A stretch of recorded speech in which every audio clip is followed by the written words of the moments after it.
President Donald Trump is turning up the heat on global trade. He says new tariffs on semiconductor and chips could be unveiled soon, a move that could impact everything from your smartphones to your cars.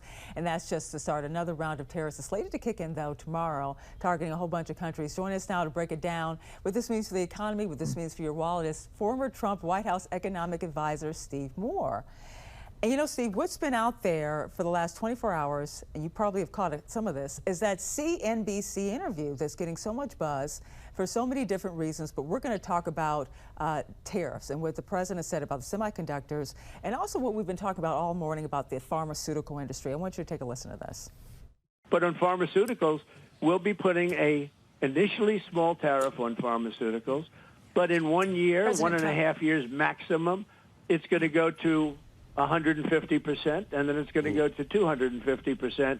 Now, I want you to paint a complete picture for us right now, because you have the tariffs on more than roughly, 60 countries are set to begin possibly on tomorrow, which is August 7th. Steve, we have been through this before. What's different this time around? Do you actually see this happening, for one thing? Well, here we go again, right, Angela? It seems like we've been replaying this record over and over again for the last 6 months. One of the things we've learned, I think, in the first 6 months of the Trump presidency is that his bark tends to be worse than his bite, and so he puts out these very strict directives and threats on tariffs to get other countries to do things that are in America's interest. And in large part, by the way, even though I'm not a big fan of tariffs, he has been able to score some amazing trade deals for example, with the UK last week and other countries, including Europe. So we will see how this plays out.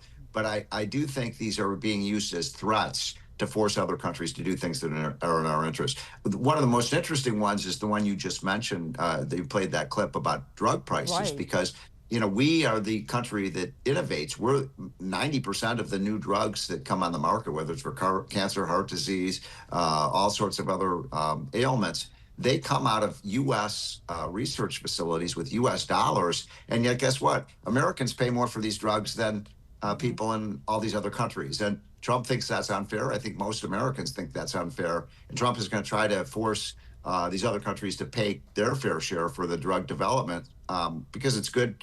It's good for research. If we want to win the race for the cure, somebody has to pay for that research.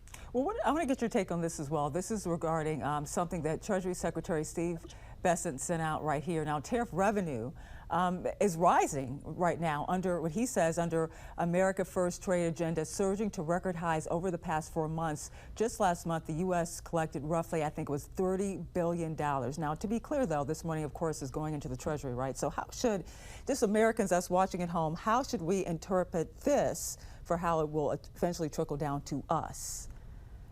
Good question. So first of all, a tariff is a tax, right? Somebody has to pay that tax. There's a lot of dispute about who's paying that tax that you're seeing on that chart. Is it paid by the foreign producers, or is it ultimately passed on to American consumers in the form of a slightly higher price, like a sales tax? My view is some of it is borne by American consumers and some of it is borne by the foreign producers. And by the way, that tax revenue helps reduce the deficit. That's one of the points Scott Bessant was making. So there's positives and negatives about tariffs. But if you use the tariff revenue to reduce, the income tax burden in the United States, then I don't have a problem with that.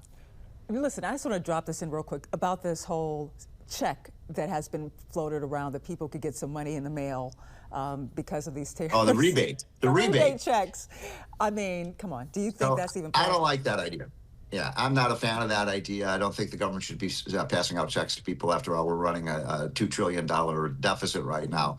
Any revenues that come in should be used to reduce the deficit or to pay for other pro-growth tax cuts. You don't get economic growth by just passing out checks to people. So that's not a Trump policy I'm in favor of. And can we real quickly talk about what's going on with Ford here? There seems to be a lot of layers here. And what's going on with the EV industry? Something like $15 billion lost. We have a chart for that as well over 3 years. What does this tell you where this is going? Where does yes.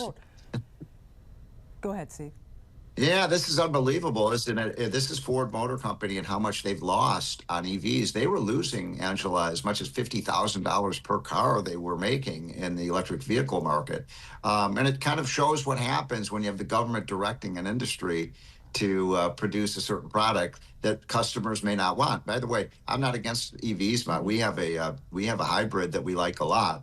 But it shows, if you're a company, you should really be orienting your production to what customers now want, not what government wants. All right, thank you so much. Former Trump White House economic advisor Steve Morris, always a great pleasure talking to you. Thank you, Angela. Have a great day.